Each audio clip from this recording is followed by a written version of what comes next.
Nem todo cidadão que ingressa com uma ação na justiça tem conhecimentos jurídicos ou entende os ritos processuais. Por isso, as partes precisam do apoio dos profissionais do direito para entender toda a tramitação da causa. Veja na reportagem de Cristiane Antúnia. Segundo o artigo 8º do Código de Ética e Disciplina da OAB, Ordem dos Advogados do Brasil, o advogado deve informar o cliente de forma clara e inequívoca quanto a eventuais riscos da sua pretensão e das consequências que poderão advir da demanda. Com esses esclarecimentos, o cliente pode avaliar a possibilidade de pedir ao seu defensor para rever ou dar prosseguimento à causa. Como explica o desembargador Lailson Braga Baeta Neves, essa é uma obrigação que começa antes mesmo da primeira petição. No momento em que o advogado inicia a ação e durante todo o percurso até a sentença, a informação atualizada e detalhada deverá também ser compartilhada com o interessado. O advogado deve informar de todos os atos processuais, ocorrência de audiência, decisões, implicação dessas decisões, não é? Da necessidade de recorrer ou não, das implicações desse recurso, e deverá fazê-lo até a fase de cumprimento de sentença.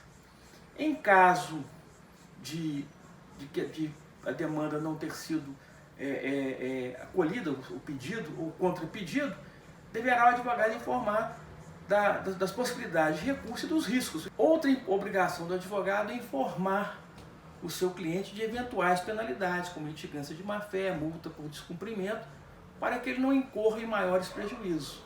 É bom lembrar que o advogado é responsável, segundo o próprio Código de Ética, né, pelas suas ações perante o cliente e perante a sociedade. A Defensoria Pública, de acordo com o artigo 134 da Constituição Federal, tem como função primordial dar assistência integral e gratuita aos necessitados, com orientações de caráter judicial e extrajudicial.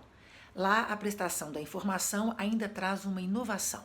Todos os órgãos e poderes envolvidos no sistema de justiça, a Defensoria Pública é o único que tem uma previsão de uma obrigação de prestar ao usuário, previsto no seu artigo 4A, em dois incisos. Ou seja, ele terá o direito à informação sobre a localização e horário de funcionamento dos órgãos da Defensoria Pública, terá o direito à informação sobre a tramitação dos processos e procedimentos para a realização de exames, perícias e outras providências necessárias à defesa de seus direitos. Sempre que ele necessitar de informações, ele poderá procurar pela Defensoria Pública e seus canais, os canais disponíveis.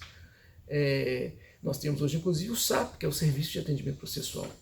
Mas é importante frisar que, geralmente, a Defensoria Pública é quem procura pelos assistidos. A gente procura para informar a decisão de um processo em andamento, ou até mesmo para solicitar algum tipo de informação ou documento pendente.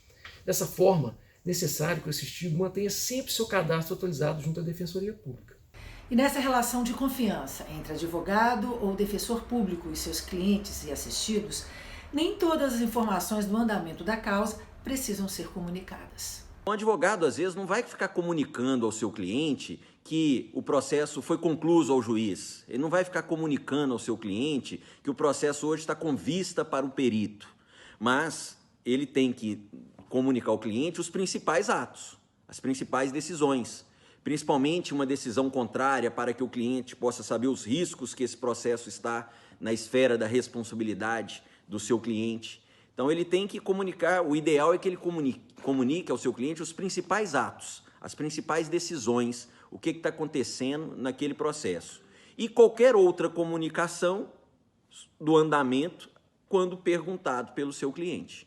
Ele não tem nenhuma razão para deixar de informar ao seu cliente tudo o que está acontecendo no processo, ainda que nesse período de pandemia, ainda que nesse período ele não consiga ter acesso fisicamente ao seu cliente, mas ele consegue disponibilizar através de e-mail, através de responder todos os questionamentos. Assim como os magistrados e servidores, os defensores públicos mineiros na atual crise sanitária também estão trabalhando em regime de plantão. No site do Tribunal de Justiça é possível acompanhar todo o andamento do processo, mas não deixe de conversar com o seu defensor público e advogado para não ficar aflito e nem desinformado.